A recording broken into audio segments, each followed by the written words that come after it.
It's no secret that plastic is harmful to the environment, and yet over 300 million tons of it are produced each year. Plastic is virtually indestructible, and only 9% of it ends up being recycled. So, where does the rest go?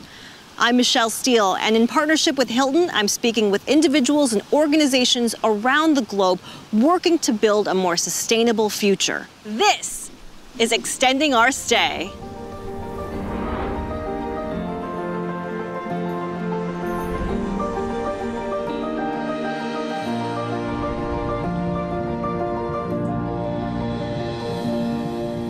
My name is Stacy Brining, and I'm an environmental educator and biologist with Hawaii Wildlife Fund.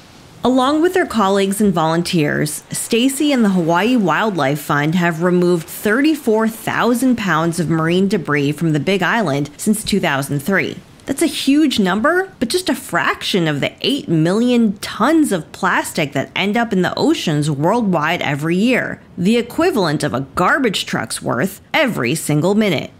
Why is so much of it washing up on Hawaii's shores and other coastlines around the world?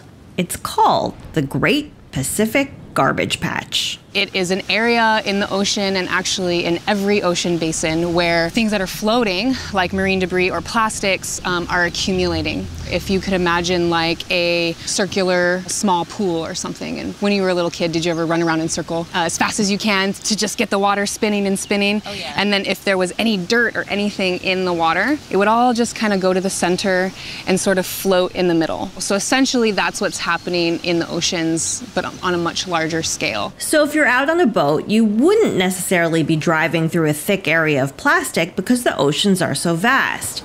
But captains and fishermen are constantly finding small and large pieces of plastic spread out in the water.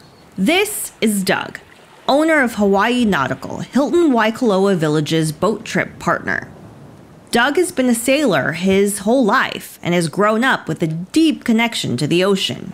We encourage our people to pick up stuff out of the water because it gives you good karma. We have to take something with us when we leave. We have to clean it as we go, because for too long we relied on other people to do their part and to take care of stuff, and unfortunately not everybody's cleaning the house. So I was learning a lot about how the plastic turns up on our shores, but why is so much of it getting into the ocean in the first place? Natural disasters, like what we saw in 2011 in Japan with the tsunamis, that brought a ton of marine debris into the ocean. The ocean's downhill from anywhere, right? So whenever the rain comes, if it's out in the street, in the gutter, it's gonna end up in the ocean.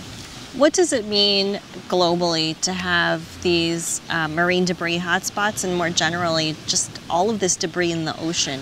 Marine debris poses a huge threat to our wildlife. It doesn't matter where in the world that's happening. We've got animals get entangled in these big, huge nets, seabirds, seals, whales, you name it. Despite all this, Doug had some optimistic news, which comes in part from the actions of people like you and me. Do you know there are more green sea turtles on the face of the planet today than there's ever been in the history of the world? So everybody's done great in trying to bring back the green sea turtle by ripping up your six-pack holders and people going and protecting their nesting areas. Yeah. You know, in Costa Rica and stuff like that. So that's really encouraging.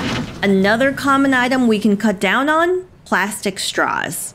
I talked to Simon Amos, hotel manager at Hilton Waikoloa Village, about the Last Straw initiative, a commitment they launched in 2018 to discontinue the use of plastic drinking straws resort-wide. Every single drink had straws in it. We were using 800,000 straws a year. Yeah, nearly 1 million straws a year that were flying around and going in the ocean and ending up in the landfill, basically. So with a lot of tests, we ended up using an aardvark paper straw, which was by far the best, that lasted the longest in the drinks. In 2019, Hilton began removing plastic items such as straws, stir sticks, and cocktail picks from all hotels. And the transition to eliminating single-use plastics continues with changes like switching to bulk toiletries and offering more hydration stations for guests to refill their reusable water bottles. So the water pouch project blew me away. Yes, I replaced plastic bottles with plastic, but of course, you know, you're not replacing it every day. Not only did it save 500,000 bottles of plastic water every year, just every year in this hotel. It became a souvenir. Guest is filling it up at the bottle filling stations. But then what we didn't realize is they would pack them flat in their suitcase and take them off island and use them wherever they are in the world. So it became a nice little marketing tool as well. It's important to take this plastic off the island because Hawaii, like most other remote destinations, has extremely limited access to recycling facilities.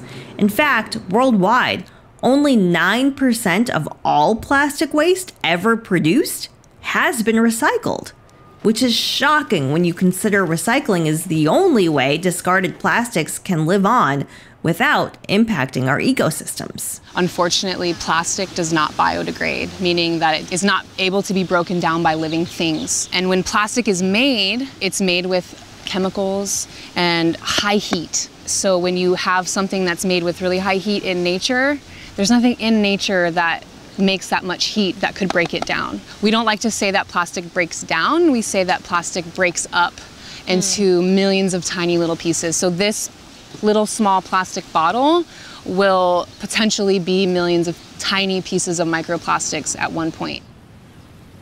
After my conversations with Stacy, Doug, and Simon, I had 3 major takeaways to really help impact plastic pollution. 1, recycle whenever you can. 2, when you're traveling, bring reusable water bottles and bath toiletries.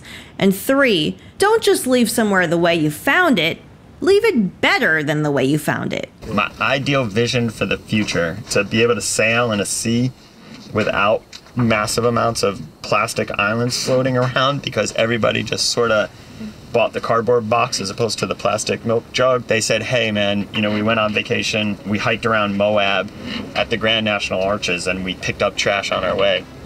That means we did that. Yeah, that'd be amazing. Can that happen? Can we just imagine that happening? Yeah, maybe. There you go, maybe. Exactly. I love that. That makes me happy.